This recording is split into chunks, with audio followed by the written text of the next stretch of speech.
Hello, Dale McDermott here with the CGLCC, and welcome to the 2020 Digital LGBT Plus Global Business Summit. Before we get started on the session, CGLCC would like to recognise our presenting sponsor, TD Bank Group, along with all of our gold and silver sponsors and all of our sponsors for helping us to make this event happen. We would also like to recognise our translation partner, AI Media, for enabling us to deliver live caption translation in 3 languages, English, French and Spanish, and you can access those using the links below in the description box. I'd also like to draw your attention to the left-hand side of your screen to the networking and exhibit hall tabs, where over the course of the next 5 days you can connect with LGBT plus businesses, corporations and each other to help drive that power of connection. And finally, if you do like the content we are producing, please feel free to make a financial contribution using the donate link in the description box below. Thank you, and enjoy your session.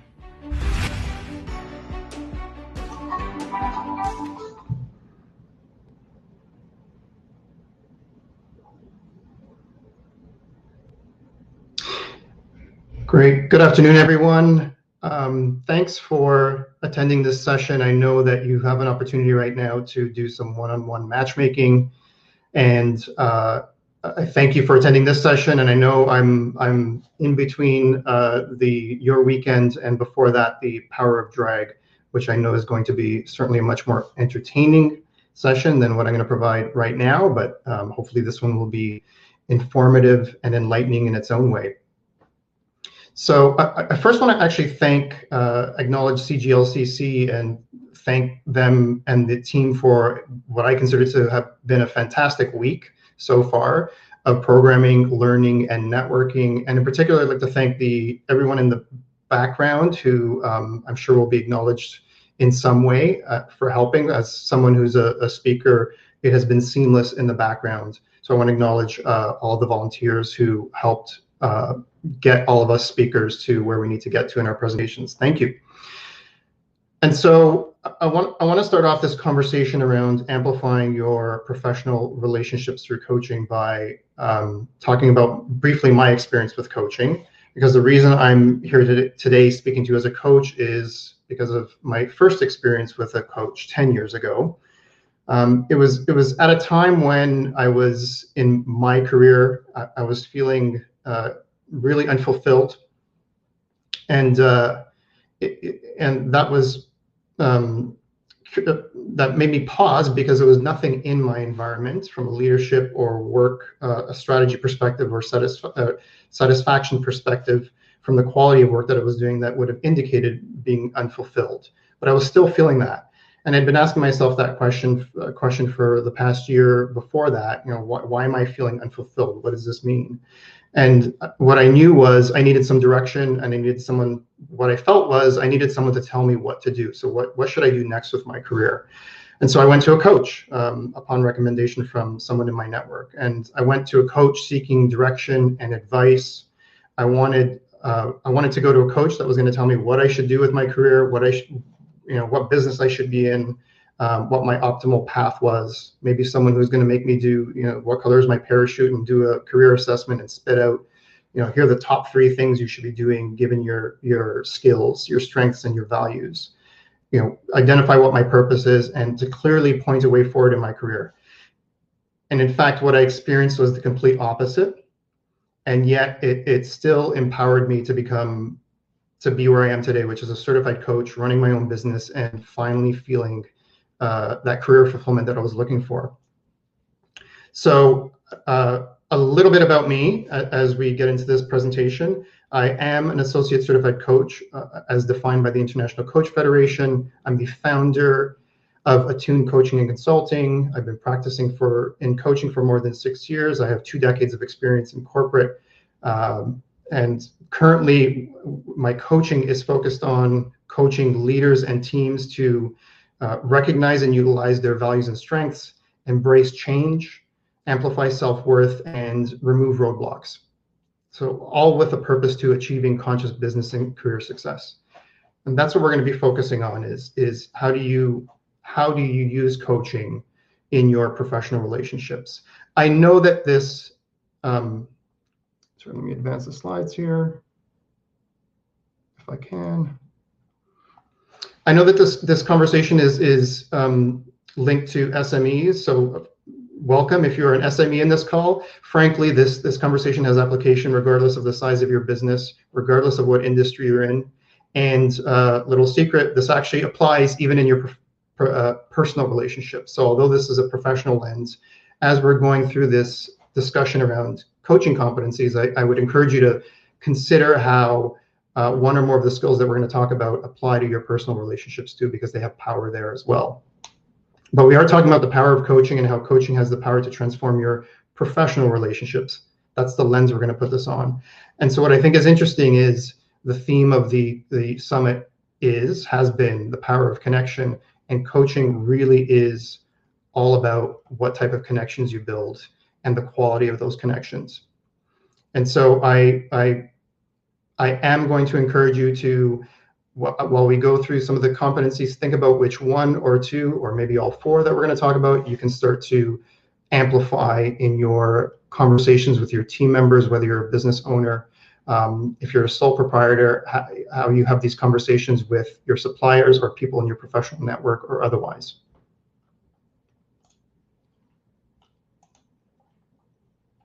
So some of the questions we'll answer in this session is, what is coaching? What are some of the core coaching competencies you can use or I can use right now? What role does my mindset play? And what is the impact of coaching? But before we jump into some of the core competencies, a little definition on what coaching is. The International Coach Federation defines coaching as partnering with clients in a thought-provoking and creative process that inspires them to maximize their personal and professional potential. So for the purpose of this conversation, you can substitute clients for professional network, anybody in your network. And also you might look at this definition and say, of course, what I do or what I should be doing is about inspiring and maximizing people to fulfill their professional potential in this case. Absolutely. The coaching methodology and the coaching style that I'm going to describe is one way to do that. It is not the only way, so I want to be clear that there are several ways you can approach someone, amplifying someone's potential through consulting, through therapy, through mentorship. I'm giving you one lens and one approach here, and not to dismiss the others, which are equally important in different scenarios. A little bit on the ICF, just so that for validation, it is the International Coach Federation is the leading global organization that offers all the credentialing and the independent credentialing for coach practitioners, and it's globally recognized. One thing, oops, sorry, I'm jumping ahead here. Just to dig in a little bit more around what this means, in a coaching conversation, what we're intending to do in a coaching conversation is create a space where the person you're speaking to, or sometimes the team that you're speaking to, feels both supported and challenged to be better versions of themselves. And the way you do that in a coaching conversation is, there's a few key ways. One being, in a coaching conversation, you exclusively focus on the other person's agenda and not yours. And that might sound simple to do, but it's actually very difficult. And frankly, after several years of coaching, I can still find this difficult myself, is shutting off the agenda in your mind and exclusively focusing on the other person's agenda and what they want to talk about, what their issue, what their challenge is, and being present that way is the foundation of this. The other thing that happens in a coaching conversation, which is different than other conversations, is you don't provide advice. You're not telling people what to do in a coaching conversation, which advice giving, subject matter expertise creeps more into consulting and other areas of professional services. Again, not dismissing those are equally important. I'm giving you the lens of coaching here. And the reason you don't give advice is because then that's your agenda and not theirs. So it's tied to that. And ultimately, what you're doing in a coaching conversation is you're coaching the individual's relationship to the issue and not the issue, which means you don't have to have subject matter expertise on the issue or the challenge they're presenting. You have to understand how to shape the environment so that someone can reveal what it is they need, determine what their ideal state is, and chart their own path towards that ideal state. Another way of looking at this is through mindset. So one set of mindsets is the fixer and the server mindset. The fixer mindset is a mindset where you are, again, you're telling someone, as we described in terms of not advice giving, this is where you are telling someone what to do, how to be. You're telling them do this, do that. You're being very specific about, you're being directive. You're giving them instructions on what to do. You might say something like, it's important to consider, it's important to do this. So it's directive, it's fixing an issue that's being presented. Whereas the server mentality leans into coaching, which is where you're asking someone how they want to be and what behaviors will get them to their ideal state. So you are empowering them through conversation and serving them to figure this, whatever it is that they're dealing with, on their own, figure it out on their own, while you provide the serving elements of the coaching engagement. So you might ask a question, what do you think you should do instead of doing this and doing that? Or what's important to you versus telling them what's important. And so I want to take an opportunity. So I should say, please go into the chat box and click on the question mark if you have questions. I will try to, as I'm right now, look through those. And if there are questions that come up as it relates to whatever I'm speaking to in the moment, I will try to answer them in that moment. If I miss that, I will certainly get back to it at the end of the conversation, I promise. I will leave room for Q&A. But right now, let's get a little bit interactive here, and I'm going to call up a survey. Excuse me. So when you think about fixer versus server, look at those categories. And I want you to think about, when you're in conversation, which mindset are you largely in? Again, this isn't a judgment around fixer versus server. Just be honest about where you are when you're in conversation. So I pulled up the survey. I'll give you a few seconds.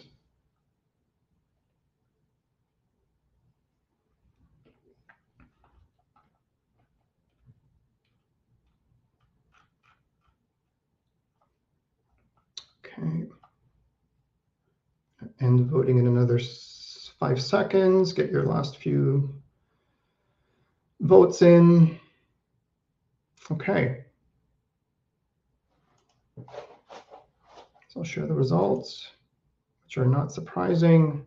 I'm hoping everybody can see them. So it looks like it's almost an even split of half of you are in fixer mindset, half of you are in server mindset, which is not surprising. And the reality is, you can probably alternate between both when you're in one conversation. The intention behind this session is to get you a little bit more into the server mindset. More often than not, there are spaces where the fixer mindset is important, and you might switch to that at some point in a conversation where someone needs directive and someone needs advice. But let's consider how you start off in a server mindset in all your conversations going forward. So I need to get back to the presentation. I don't think you can see it. Thank you. So there are 11 core competencies from an International Coach Federation certified coach perspective. We cannot talk about 11 core competencies in this conversation, and even the 4 that we're going to discuss in this conversation, we're going to start to unpack them a bit and give you a sense of what they look like. I picked what I think are the 4 most important that you might want to consider going forward in terms of how you might amplify your professional connections. And so I just want to make that distinction that there are more than what I'm going to present to you here. And I'm certainly happy to have an offline conversation around the coaching competencies. So the 4 competencies that we're going to talk about in this conversation are establishing trust, your presence, active listening, and powerful questioning. So what does it mean to establish trust? It is your ability to create a safe, supportive environment that produces ongoing mutual respect and trust. This, to me, is not only the foundation of a coaching conversation or engagement. It's the foundation, I think, of any conversation that you're having, regardless of what mindset you're in or what methodology you're bringing forward. Because what it means at its core is you are genuinely concerned for the person's welfare and future, whoever it is that you're speaking to. And in the conversation, you are demonstrating a respect for the person's not only perceptions, but also their learning style and their personal being. And you're also providing ongoing support for and championing new behaviors and actions. So that means that you are encouraging someone to look at risk and look at fear of failure and move into those spaces. So you're actually establishing trust with the purpose of pushing, in some cases, people out of their comfort zones. And so one of the questions I want you to consider here, and it's not a formal, there's no survey on this, I want you to take this away with you, is, so if you're a leader, or if you own a business and you have a team, do my team members trust me? So how do you answer that question? Is it yes or no? And in either case, how are you validating that yes or no? So what do you know you're doing or not doing that's building trust with your team members? And the way I would validate that is by asking them. So here's an opportunity for you to have a conversation. Again, whether it's with your team members or whether if you might be a sole proprietor with no team members and you have a network of suppliers or people that you work with externally, consider how you're establishing trust and building trust in your professional network. And ask yourself that question, and maybe take this as an opportunity to open a dialogue with them. And then reverse it and say to yourself, do you trust your team members or your professional network? And what are they doing or not doing to build trust? And so can you open up a conversation there as well?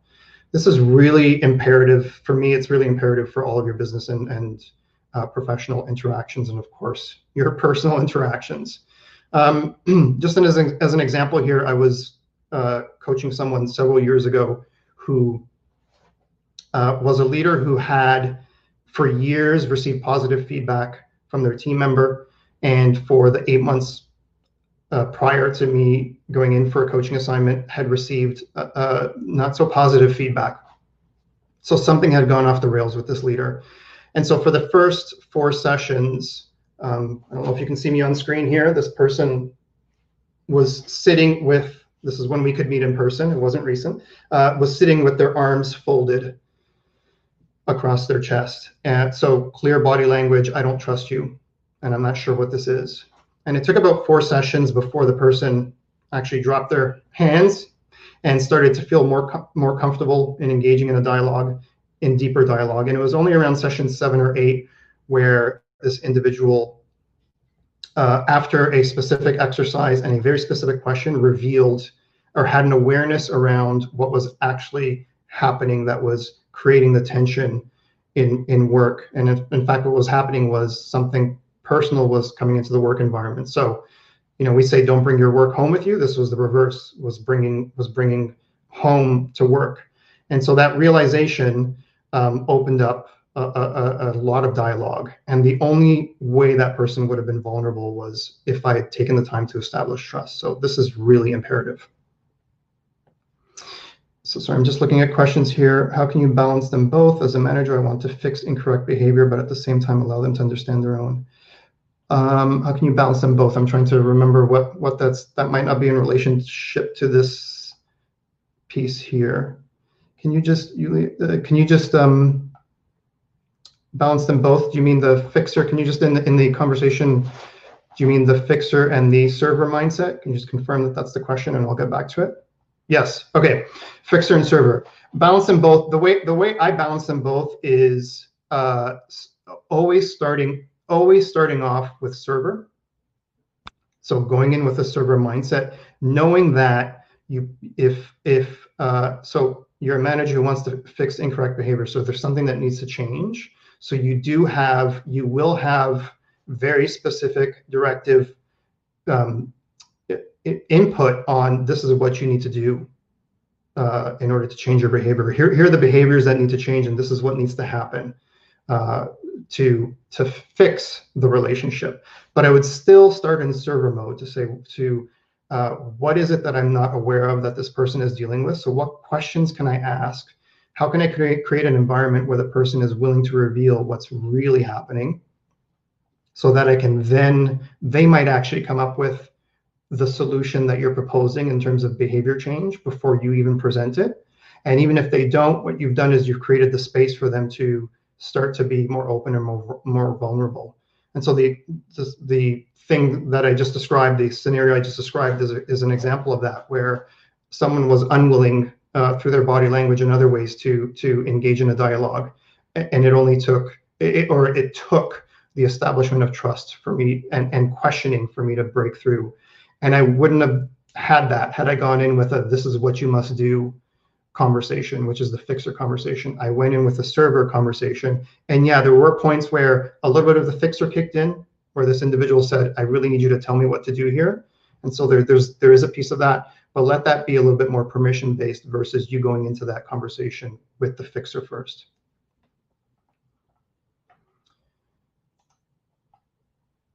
So presence is also really important. Presence is really your ability to be fully conscious and create spontaneous relationships, employing a style that is open, flexible, and confident. So being present, what we like to say in coaching, being present means you're dancing in the moment. You're going with your gut. You're accessing your intuition. You're trusting your inner knowing. You are demonstrating confidence and working with strong emotions. This is a really important piece. A lot of emotions will come up when you get into a coaching conversation, and particularly when you're in server mode and you're giving people the opportunity to be vulnerable. Emotions will come up, and what's important from your presence as the person who's the coach perspective is, how do you self-manage? And so how do you not be overpowered and enmeshed in the other person's emotions? Here is where I would say your presence is tied to your self-care. And so what are you doing on self-care? I'm certainly not an expert in self-care, and we don't have a lot of time to talk about self-care, but I would consider that at the very least, when you know you're going into a challenging conversation, is consider before you go into that conversation, what are you doing to prepare yourself mentally and sometimes physically? So I have a routine where frankly, in most of my, if not all my coaching sessions, even if I don't think they're going to be challenging, I do a little bit of a meditation, a little bit of a mantra. I close my eyes, create the light around me, whatever it is that works for you. Do that. I do whatever it takes to become present and filter out anything that I might be bringing to the table, including my agenda or including my day, what I'm bringing to the conversation. This is really important, and I can think of one time in the last several years where I actually had to honor my inability to be present and tell the client that I was going to meet with that if we went forward with this session, I would not have the right mindset to have this conversation, so could we please reschedule? I've only done that once in as far as I can recall, but that was really well received. The person was actually really thankful to say, I'm glad that you actually were honest about not being able to coach me effectively, and so let's reschedule it.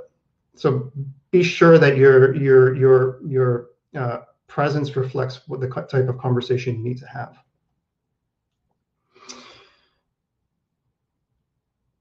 I see a question here. Top things to do to build trust in a new relationship. I'm always going to go back to server and coaching mode is go into a new relationship curious. So one of the things that we say in coaching is be curious in all of your conversations. This frankly applies not just to new relationships, but particularly important new relationships is go in server mode. Don't go in thinking, what can I fix about this person? Go in thinking, what do I need to know about this person so that I can deepen my understanding of them and my relationship with them. And then the next conversation is the same. What more do I want to know about this person, or can I know about this person? Focus on the server when you're building a new relationship. And when in doubt, ask what's important to them. So and we're going to talk about questioning. Ask what's important to them in building a relationship. So how do they build new relationships? Might sound like an awkward question to ask, but sometimes just opening up that dialogue will reveal things that will benefit both of you.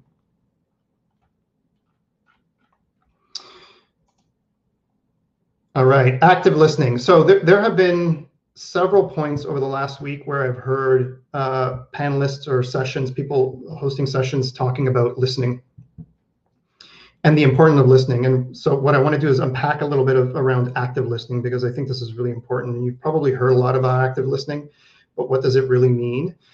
Active listening is your ability to focus completely on what the other person is saying and not saying. I want to highlight the not saying, to understand the meaning of what is said in the context of the person's desires, and to support self-expression. So what this means is you are hearing the concerns, the goals, the values, the belief systems of the person and about the situation. And in active listening, you are distinguishing between the words that they're saying, their tone of voice, and their body language. So yes, active listening is best activated when you're in person. It's absolutely possible by video, and believe it or not, it's possible by phone as well, because someone's tone of voice will give you a lot of information around where they are in terms of how they're responding to something. So you can do active listening remotely and by phone. Active listening allows the person to initially vent or clear a situation without judgment from you, but also it's with the intention of moving on. So move on without judgment or attachment to whatever the next steps might be. And in active listening, another thing that's really important is mirroring back. Some of you might have heard this. What mirroring back is you saying back what was said to ensure clarity and understanding. So mirror back to your team member, your professional, whoever it is that you're speaking to, what you heard them say to you, and ask them if there's anything missing from the information that you just mirrored back. And do the reverse. Whenever you're talking to someone, if it was complex or detailed, you might say, what's the core of what the understanding here? Active listening. And so what I want to do here is unpack. Let's skip. I like this quote, so I don't want to skip over it. Imagine someone listening not only to your words, but also to what's behind them, who even listens to the spaces between the words.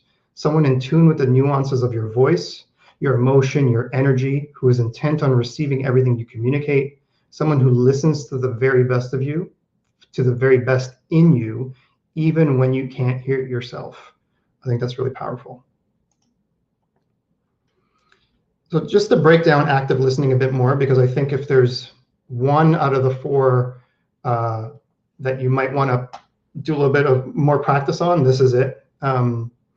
Because active listening will actually impact all the other areas of coaching or whatever type of relationship or conversation that you're having. So let's break down active listening or listening into three different levels. Level one is listening for how it applies to you. Level two is listening for what advice you can provide. And level three is listening for what the person is and isn't saying. So here's another area like mindsets where we might jump between the three levels in a conversation.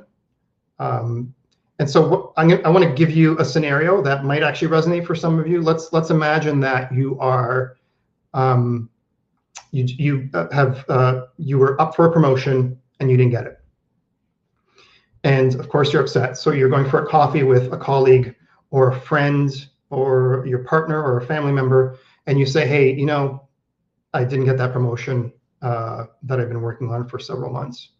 And so let's break down what the response might be in each of these three levels. So level one response, someone says to you, that person that you're speaking to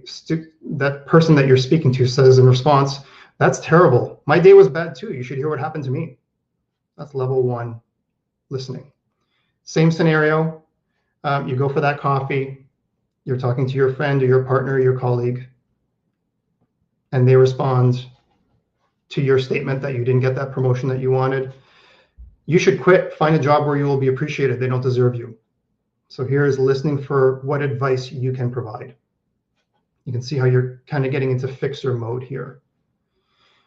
Same scenario, level 3, you go for a coffee, you say that you didn't get that promotion you were looking for, and the person responds, I know how hard you've worked over the past few months to get that promotion, and I know how important it is for you to be recognized for your accomplishments.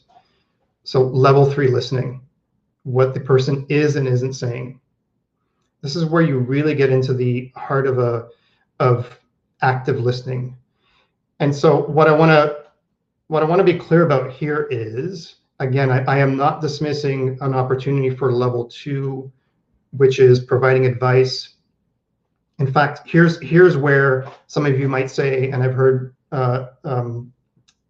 people challenge me on this, is, well, I might have an experience that I can offer to the individual that is similar to the experience that they're having, so that we can commiserate, so that I can show empathy and provide my perspective on it. Absolutely, but just like server and fixer mindsets, start with level 3, start with active listening, and in fact, stay there for as long as you can in a conversation where you're really listening, you're taking away your agenda and your desire to provide advice, and you're really listening to the individual and what they're saying and not saying. And then I would offer permission-based to say, I've had a similar experience to that, or I have some ideas on how you might approach this. Are you willing to hear them? So I would, particularly when you want to get into advice mode, I would just ask for permission. It just opens up the conversation more and doesn't assume that that's what the person wants. I would imagine that you can look at this list and say, and recall conversations where you have been wanting someone to just listen to you, and they jump into level 1 or level 2 right away. Level 1, I have yet to find a scenario where level 1 is appropriate. You can challenge me on that. But mostly we're jumping into level 2. I would encourage you to think about how you stay in level 3. So one more poll.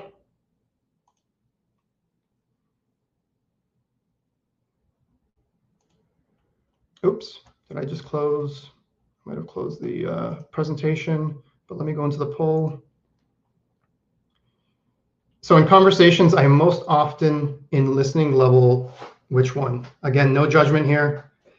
It's all anonymous, so we can't see who selected which level. Just take a few seconds to respond.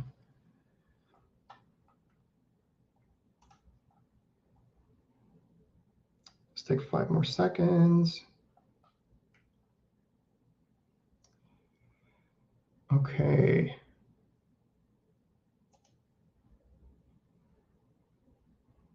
I'm going to share results.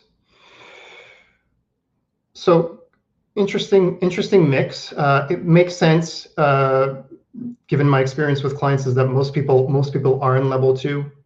Some of you are in level 1, and then a few more of you are in level 3.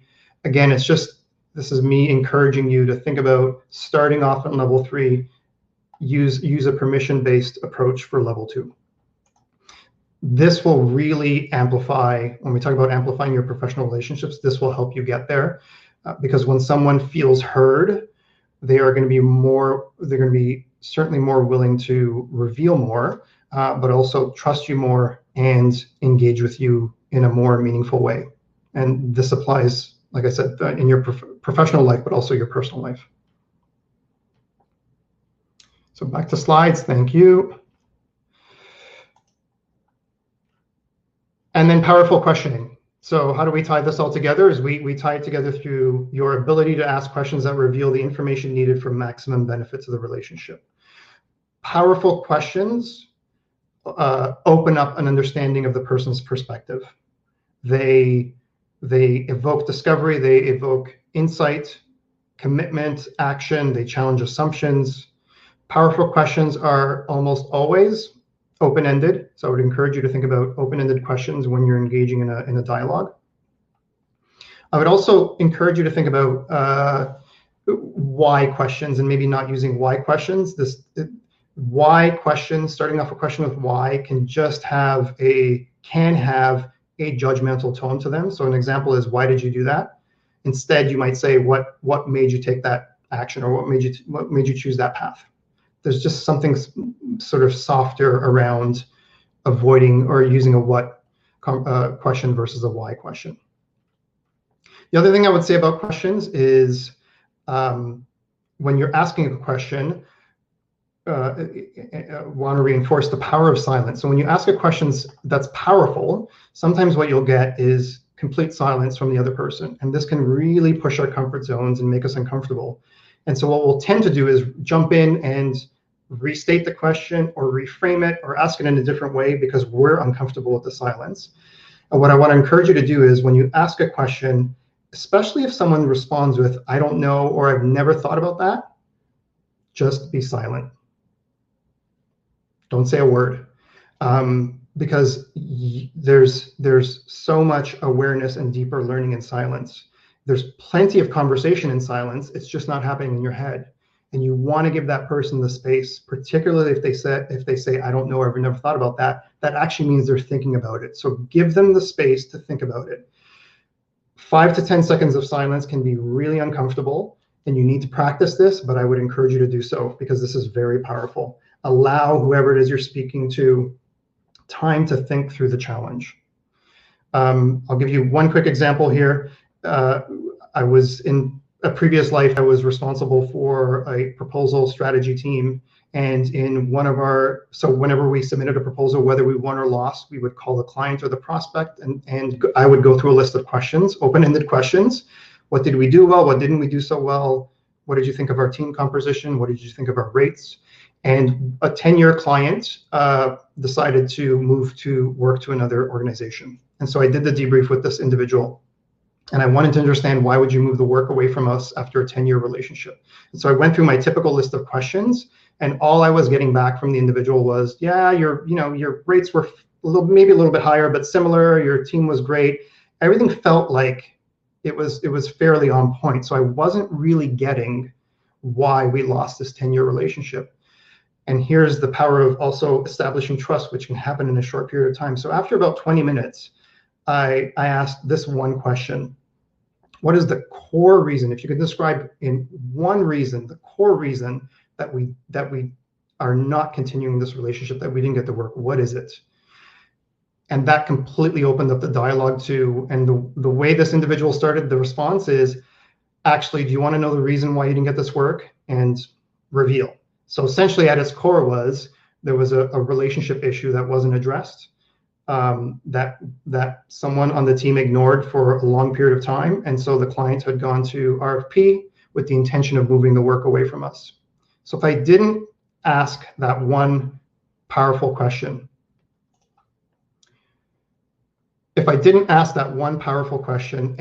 and recognize in my active listening that something wasn't being said, I wouldn't have had that actionable insight.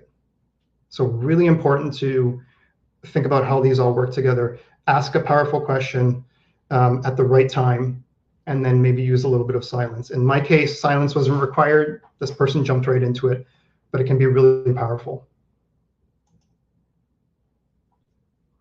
Here are just some examples of some questions you might want to consider, whether you use them, whether you pose them to yourself in some cases, or you pose them to your team members or people in your professional network. I just wanted to put a few up that I think are can be powerful and that I've seen work, and that you might start to consider how you use one or two of these in your conversation when you're in server mentality. So describe a challenge that you overcame successfully. What's great about that question or statement is, in someone describing a challenge and how they overcame it, you start to get to the second question, which, what strengths or values presented themselves? A lot of coaching is centered around strengths and values. So I would encourage you to have conversations around the strengths and values of your team members or the people in your network, and see how they align with yours. I love this question. What is the one big thing you're dealing with right now? Or how can I support you right now? Those are really powerful questions that open up a lot of dialogue potentially. What can you control? What can you influence? So I'm just going to leave those up for a few more seconds. And actually, if anybody wants, either you're taking a screenshot or you're taking a photo, I can also send you these questions and the content if you want. Okay. Let me get through this slide, and then I'll look to the questions, because I know we've got 5 or so more minutes, or a little bit more potentially. One more mindset I want you to consider is and this is really for you. This is not necessarily how you present yourself externally, but this is more internal and reflective. Is the judger and the learner mindset. And the reason I'm bringing this up now is I want you to consider, as you move forward with the 4 coaching competencies that I described above, what kind of mindset are you going to internalize going forward? So you're going to have a judger mindset, which is mostly focused on what's wrong, whose fault it is, how can I stay in control? Whereas the learner mindset is what's right, what am I responsible for, what are my choices? So in all of your interactions, I'd like you to think about what kind of mindset you're bringing. Yes, we're talking about server versus fixer, but also when I'm engaging in a dialogue, am I considering what's right, what am I responsible for, and what my choices are? Let me get to some of the questions so we don't run out of time.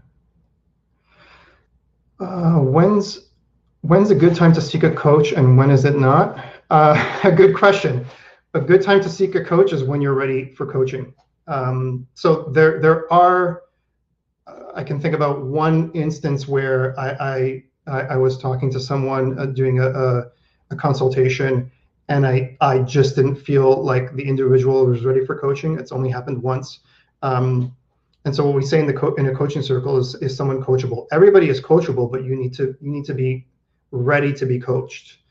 Everybody has the potential to be coached, but you need to be ready and willing to invest the time and the effort to go internal and reveal your current being, what your future state, what your future being, what your ideal being is, and for you to own the process with the help of a coach to actually get you to that future state.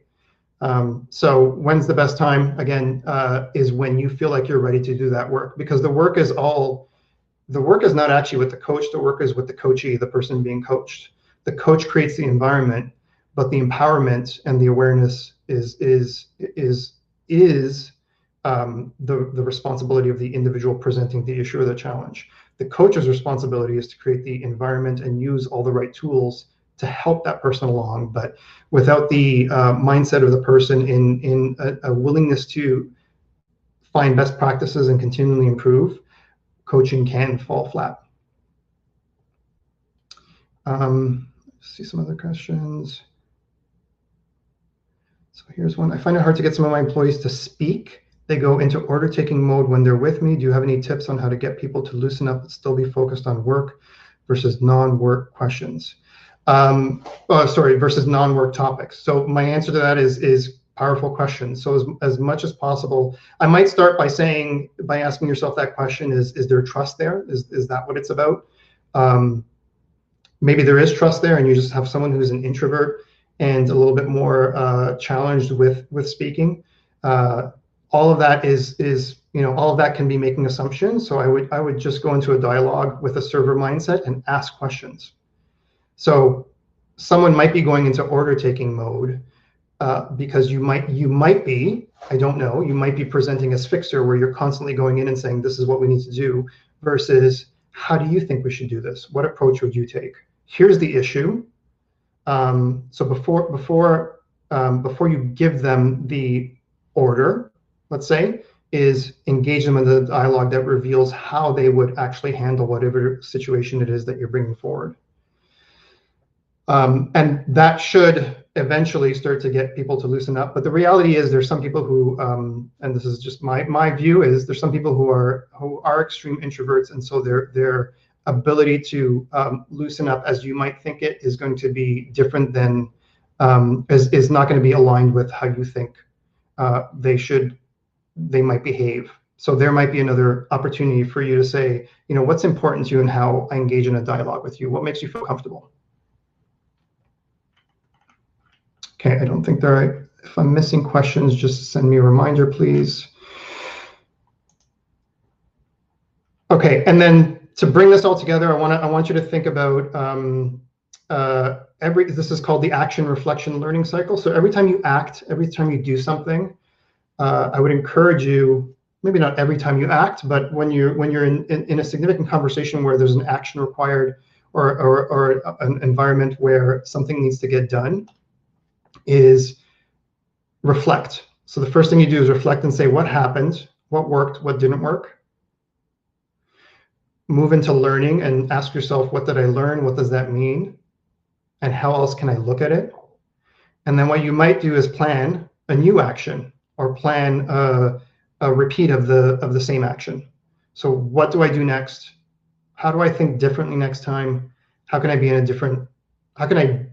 different next time? So this is all about not only putting a coaching lens on this, but a continuous improvement mindset. So what is it that you're doing that constantly has you thinking, how can I be a better version? So apply the coaching to yourself. How can I be a better version of myself in every interaction and everything I do? How can I continually look at best practices and how I can apply them to my business relationships? Okay, we're at time, so I'll just say, what is the impact of coaching? I'll just leave this up on screen and say there's some research that describes the impact of coaching. Here's a 2017 study that talks about how coaching improves communication skills, increase self-esteem and self-confidence, increase productivity. It optimizes the individual and the teamwork performance. It improves your work-life balance. It increases well-being. It improves business management strategies, expands professional career opportunities, and accelerates onboarding into the new role. So there is evidence that the return on investment in coaching is powerful. And so I would encourage you to consider how your conversations going forward can be a little bit more coach-like. And again, happy to talk more about this. Reach out to me. I can talk endlessly about all things coaching, and I'm happy to do that offline. I think I've covered all the questions. Let me just click here to make sure. All right. And so if you need to reach me, click to the next slide. I'm sure you can find me on LinkedIn or email me at carmelo@attunecoach.com.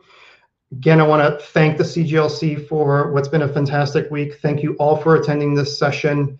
If there are no more questions, we can close here and get prepared for the power of drag. All right. Thank you all. Happy Pride.